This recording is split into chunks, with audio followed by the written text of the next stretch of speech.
You're going to have to tell me if I have an echo. So I'm thinking I might have an echo because I set up the iPhone. Even though it's muted, I'm worried. Anyway, I'm hearing an echo, so I just went ahead and canceled that. I'm going to have to share my screen with you and do something and figure out a way that I can use my iPhone to capture stuff here without having an echo. So anyway, good evening. Welcome to the Crazy For You podcast. It is December 30th, the night before New Year's Eve. I hope you guys had a wonderful holiday. It was busy for us. It's always busy this time of year because all my older kids have their birthday in December. So Elizabeth's birthday is the 17th, and my twins is today. So I had a big birthday today, for Katie. Johnny's coming down. So, oh my goodness. I'm just going to take a breath. Hi, Gwen. How are you? It's nice to see you. So I don't know if you heard earlier, Gwen, you can tell me in the comments. Was there an echo on the broadcast when I had my iPhone up? I kind of feel like there was. Anyway, I was really hoping to have my phone here. I have it all set up in my little tripod to have my phone here to be able to show you up close the different swatches that I'd done. So tonight we are going to be talking about choosing the right yarn for your project. Hi, Jal. Nice to see you. And I'm sure my kids will appreciate your birthday wishes. It's so hard. I don't know if any of you or people in your family have birthdays near the holidays. Everything just sort of gets lumped in together and their birthdays tend to get forgotten. So I make a point, try to anyway, of celebrating and giving them separate gifts. Katie has gone as far as to celebrate her half birthday. So she has a special day, June 30th, that she celebrates her half birthday, and you have to get her a cake. And it's just really fun. Anyway, she's very cute on that. Hey, Carrie, how are you? So I may give this a try. It may just be that I'm hearing the echo, but anyway, so tonight's episode, it was brought about because we are doing kind of as a little knit along this beautiful Rowan sweater, creatively called 005 V-neck sweater. And I'm going to share my screen with you and show it to you now. Hey, Katie, it's nice to see you. Katie has actually knit this sweater, and I would love to have her maybe chime in if she has any thoughts on it. But let me share my screen and bring this up for you. Okay, so here is this sweater, and they actually have done it in 2 different magazines. So this is the version as it appears.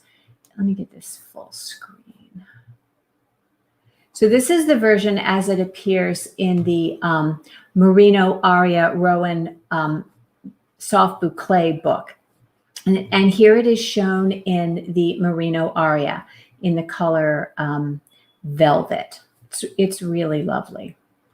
But you can see it's basically just a very simple, very wearable V-neck sweater with kind of a modern sleeve. In this version, it's just a straight sleeve with a cuff.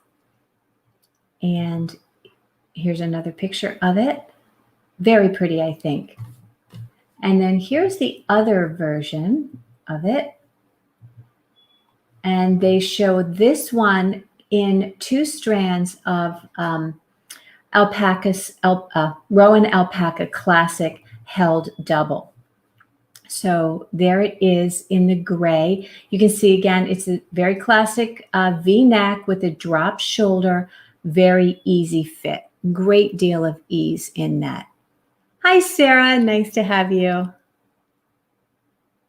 So yeah, to answer Gwen's question, I would like to do this as a knit along. I think it would be a lot of fun. I wasn't sure whether people would be ready for that, but I sort of thought it would be something that we could do if I can get my screen sort of filled out, we can either do it as a Zoom knit along, or I could do it as a stream like this, but I think that would be kind of fun. Tell me what you guys think and whether that would be fun for you. So here's the sweater in the gray, and here it is in the color Dahlia, one of the new colors for this season. It's actually very lovely. And this, I think, is the color that you did, isn't it, Kaidi? You did the same color. But you can see it has this nice bell sleeve. So really there are a couple options in terms of how you could do the sleeve if you wanted to. You could do it like this as a bell, which is actually, I'm going to show you in the pattern that the sleeve actually starts larger and goes smaller as it goes up. So it's a true classic bell. But you also could work this as what Trisha had what Trisha had described as a puff cuff. So you could put a tighter ribbing there and then have that sleeve bell out as a puff, or you could do it as we showed here, kind of with just a modified bell. I think this is probably just a little bit straight. However you want to work your sleeve, it's easy enough to make those adjustments. Hi, Jana. I know you were interested in this one. So Kaidi said, let's see, where's Kaidi's comment? All right, so it went fast. Okay, it does go fast.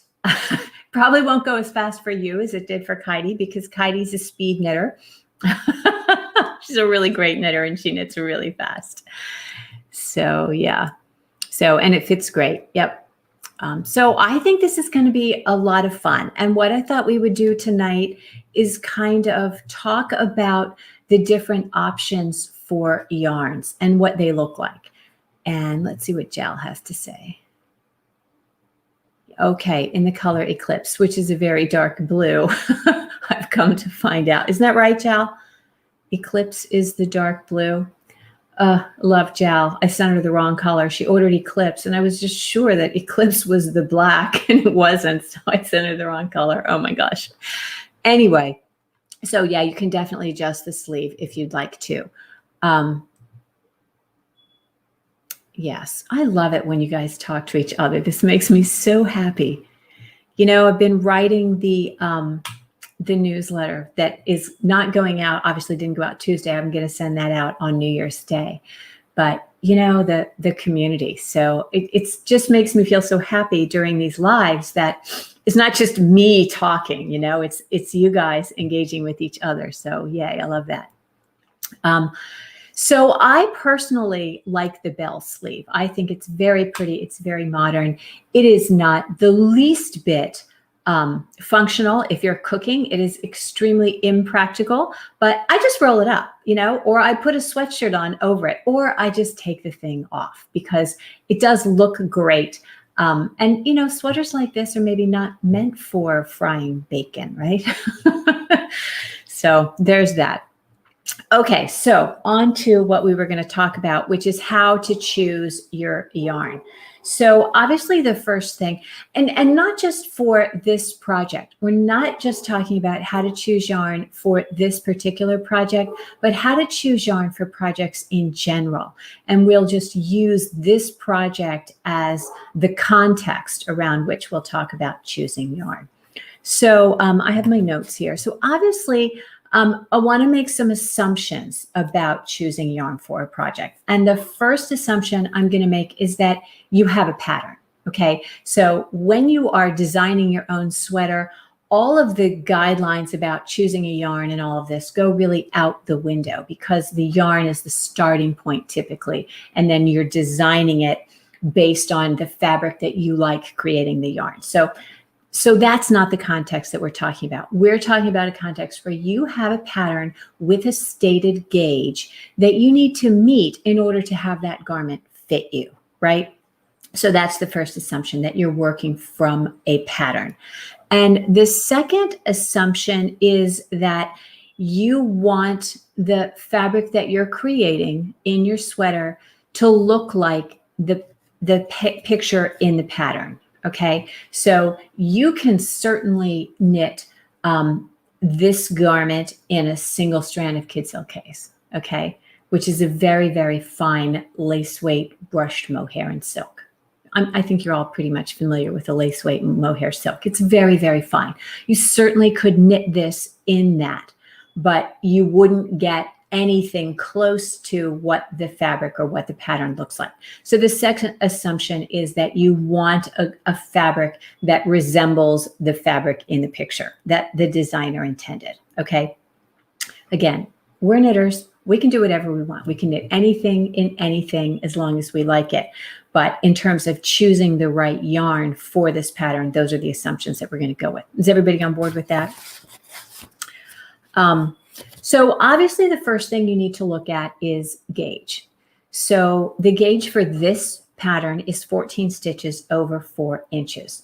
So you're going to want to be looking for a yarn that when you look at the ball band, it says something close to 14 stitches over 4 inches. So 14 stitches is like 3 1/4, right? Is that, let me do the math, right? Somebody real quick. Where's Risa when I need her doing the math real quick? So yeah, 14 stitches is like 3 1/2 stitches to the inch. And you're usually going to get that, you know, the average knitter is going to get that on something like a 10 1/2. So when you go to choose a yarn, the yarn might say on its ball band in that little grid that it's 14 stitches to 4 inches. And then you're like, yay, Bob's your uncle. You are set to go. That yarn will work for you. But what if the yarn that you fell in love with says 13 stitches to 4 inches, or 12 stitches to 4 inches, or 15 stitches to 4 inches, or even 16 stitches to 4 inches? Is that going to work for you?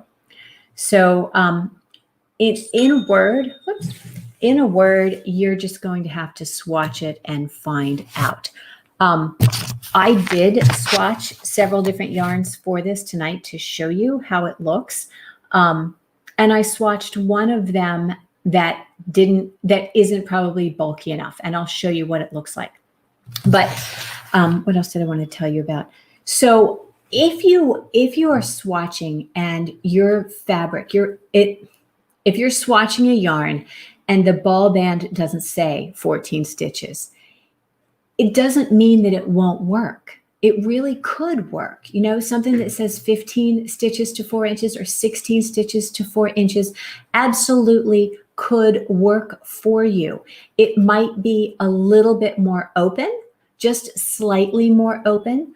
I probably wouldn't go with something that was 12 stitches to 4 inches or 11 stitches to 4 inches.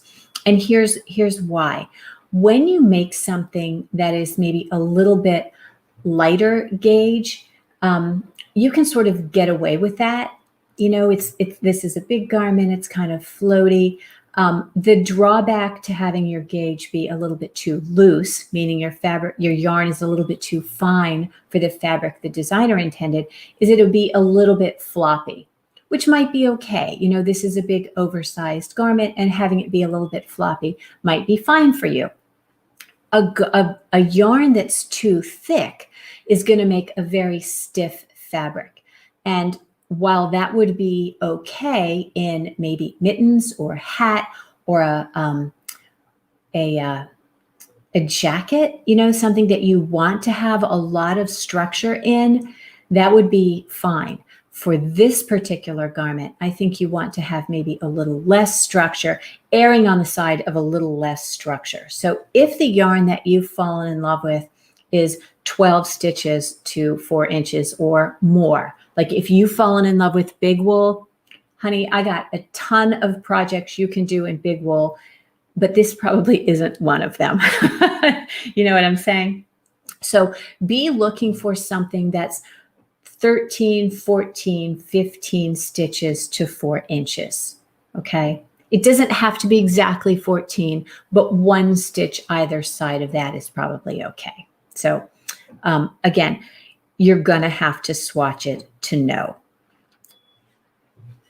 I looked at both of the yarns that are recommended for this project, and I swatched them both for you. So the first one that's recommended is the Rowan Alpaca Classic, which I swatched in this beautiful pink, of course. So here it is. And I knit this on a US 10.5. Actually, in all honesty, I knit this on a US 10.75 because that's what I had handy. All right. I didn't have a 10.5 free, so I just knitted on this and it came out just fine. Now, this is 2 strands of the Alpaca Classic carried together to get me this gauge of 14 stitches. Now, how do you know if your gauge is going to be right if you're combining yarn? That's a tricky one, of course. One way you can do it is to look at the recommended gauge of the yarn and then cut it in half and see. So this has a recommended gauge of 23 stitches over 4 inches. So if you cut that in half, it's like 12.5, which is close to 13. So obviously that will work. It's not exact because the stitches, the fabric doesn't line up right next to each other, but it's a place to start. Okay, if you're using a couple different yarns together.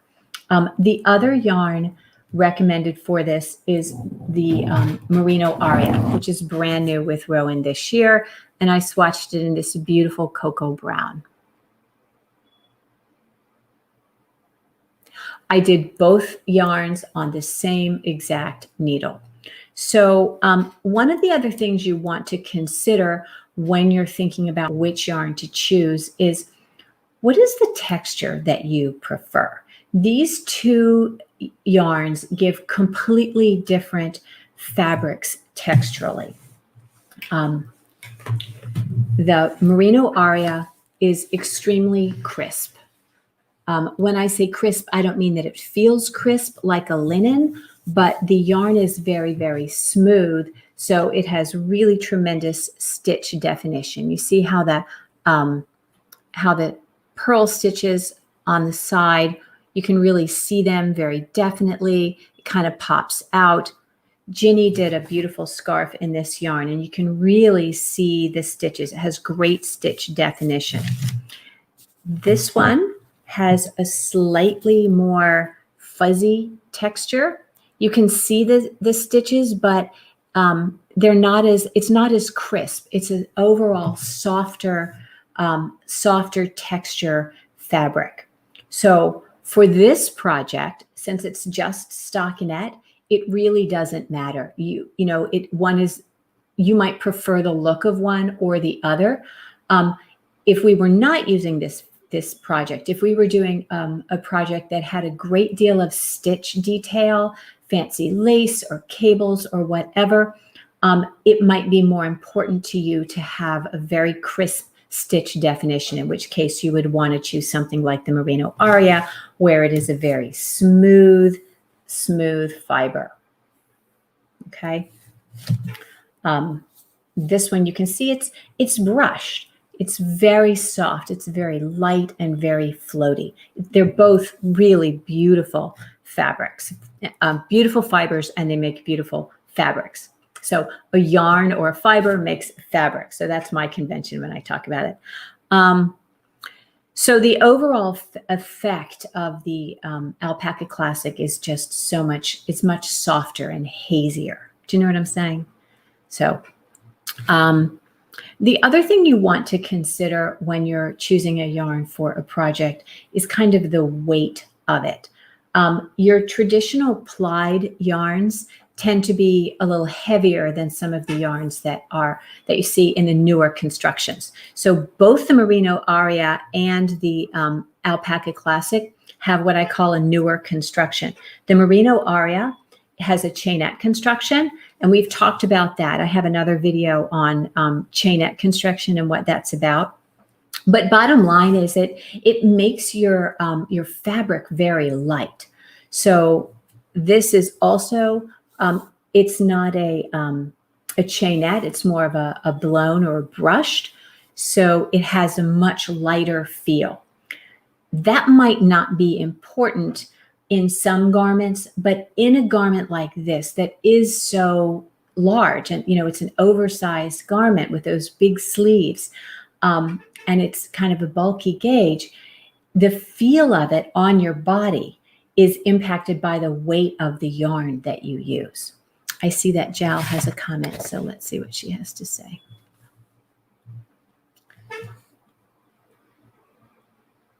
Yeah. Okay, so that's the point I was making, that you definitely can see the pattern with something like the Alpaca Classic. It's just not as crisp. It's not going to stand out as crisply. And maybe that's not what you want. I mean, again, it's your call. You really, at the end of the day, you're going to have to swatch it and see. I'm just telling you some of the things you want to consider before you jump into a different yarn. Both of these yarns are wonderful for this. And a third one that would be beautiful for this is the Rowan Brushed Fleece, which also has a native gauge of 14 stitches over 4 inches. When I say native gauge, what I mean is what the ball band says, which is what the manufacturer recommends for a sweater fabric. So that's what that number on the ball band is saying, is that this is what we think makes a sustainable, attractive, durable, wearable fabric in this yarn, that gauge. So the weight, as I was saying, when you have a plied yarn, a twisted yarn, that is going to be much heavier.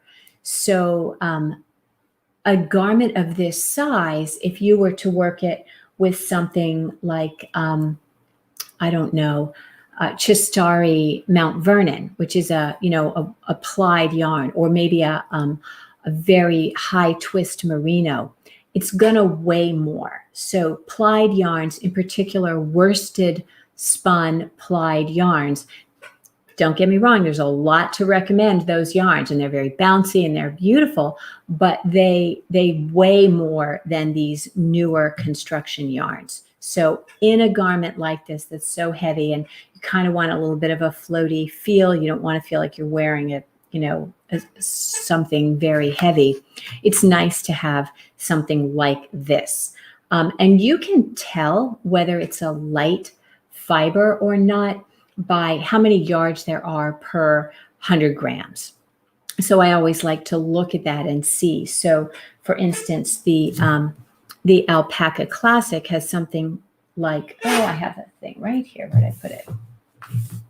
I think it's like 130 yards per 25 grams. So it's a great yardage. And same thing with the Merino Aria. It's got a lot of yardage per 50 grams. A ball this size in applied yarn is only gonna weigh 100 grams, this amount of yardage. So that's just something else to consider. All right, what else did I want to tell you about it?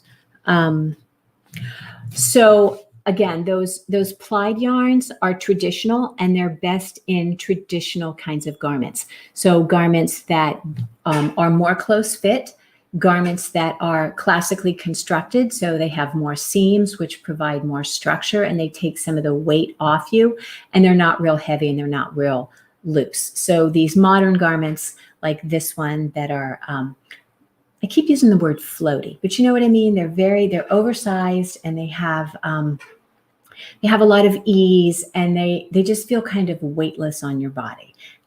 You want a yarn that's going to deliver that result in your fabric. Okay, what else did I want to tell you? Okay, so the last thing that you typically want to consider when you're choosing a yarn for a project, and in this particular, a sweater, is color. So couple things from the standpoint of it being a wardrobe piece.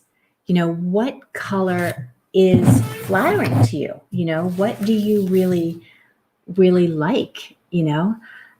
Obviously I picked this pink. Clearly I love pink. If I'm going to make it in this yarn, I'm going to make it in that pink color. because this is a garment that I'm going to wear right next to my face, and it's going to be, something that I really like. If I were to choose this brown one, I'd be thinking, and you need to consider this as well, how does that fit into your wardrobe? Do you have a lot of things that's gonna go with? I have a particular skirt and I need a brown sweater to go with it. So I think it would look really nice in this. I'm gonna have to make them both, right? So you wanna think about your own wardrobe. So color that you like. It's really hard to get through a project in a color that you don't like. So I always talk about staying inside your box. It's okay if you always knit things in pink or purple, Kaidi, because those colors look good on you, and they feed your soul, and they're part of your capsule wardrobe, and they go with everything that you have. And that's okay. I think that's totally fine. And that's how you developed that personal style. What is the color that works for you? From a knitting standpoint, let's talk about this differently. So dark colors versus light colors. Jal's knitting this in Eclipse, which clearly is a very dark color. She's a good knitter. Dark colors tend to be a little bit harder to see on your needles if you're a beginner and you struggle with seeing your stitches or reading your knitting. You just want to know that a dark color is something that you're going to need to knit in really good light, or just pay really close attention to it. Dark colors also have a tendency to, like a highly textured yarn, they have a tendency to obscure your pattern stitch. So you don't notice, and I'll share the screen again.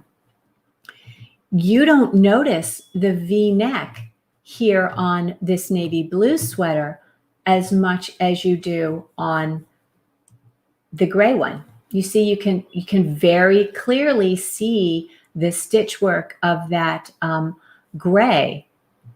A little less here. Maybe you could see a little more if it were closer up, but definitely not so much with the blue. It's just a little bit harder to see. Oh, Alpaca Classic in the black. Yeah. So do you see what I'm saying about that? Right. So if you are worried that you might make a mistake, or you don't really need to see the stitches here because it is just stockinette, then maybe the darker color is the way to go. I just knit a black sweater and I love it because I needed a black sweater and that's what I wanted. So that's what I knit, because I'm all about a hand knit wardrobe. So the dark colors, also one of the benefits of dark colors is they don't show the kind of regular dirt that you would see on a white sweater. I also knit a lot in winter white, and I can tell you that I have to wash my winter white sweaters every time, not because I'm, have spilled something on them. It's just that the regular, moving around in life gets on your cuffs, and they tend to show dirt a little more. Lighter colors, opposite, easier to see, easier to seam, easier to see your stitch work on those. And they definitely do showcase your stitch work. If you've got a really fancy cable or whatever, you're really going to see it in a lighter color. The other thing I wanted to talk about is variegated yarns. A lot of times, those hand-dyed yarns that you see on the shelf are just so appealing, and they're really, really beautiful. But you do have to be careful if you're making a garment out of them. One thing you want to look at is, what do you wear? Is this garment intended to be a wardrobe basic, or is this a statement piece? So if you want it to be a statement piece, go ahead for that variegated yarn, but just make a big swatch and make sure that you like the hand-dyed look at scale. So it's one thing to have, a scarf in a high contrast variegated yarn.